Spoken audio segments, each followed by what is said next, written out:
প্রতি বছর সাপের কামড়ে হাজারো মানুষ মারা যায়, কিন্তু মডার্ন মেডিসিনের জন্য আমাদের কাছে একটি লাইফ সেভিং সলিউশন রয়েছে, যার নাম হলো অ্যান্টিভেনাম।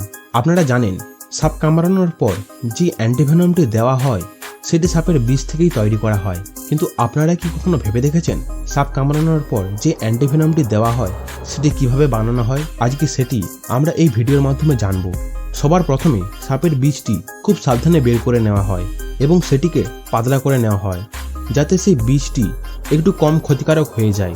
তারপর সেই বীজটিকে সামান্য পরিমাণে কোনো সুস্থ ঘোড়া অথবা কোনো ছাগল বা ভেড়ার শরীরে ইনজেক্ট করা হয় এবং কিছু সপ্তাহ পর সেই প্রাণীটির শরীর বীজটিকে নিউট্রালাইজ করার জন্য শরীরে অ্যান্টিবডি তৈরি করে।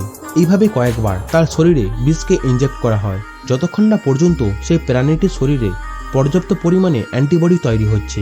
তারপর সে ঘোড়া বা ছাগলের শরীর থেকে রক্তটিকে বের করে সেই রক্ত থেকে অ্যান্টিবডিকে আলাদা করা হয়। সেই অ্যান্টিবডিকে পিউরিফাই করে যেটি পাওয়া যায় সেটি হলো অ্যান্টিভেনাম।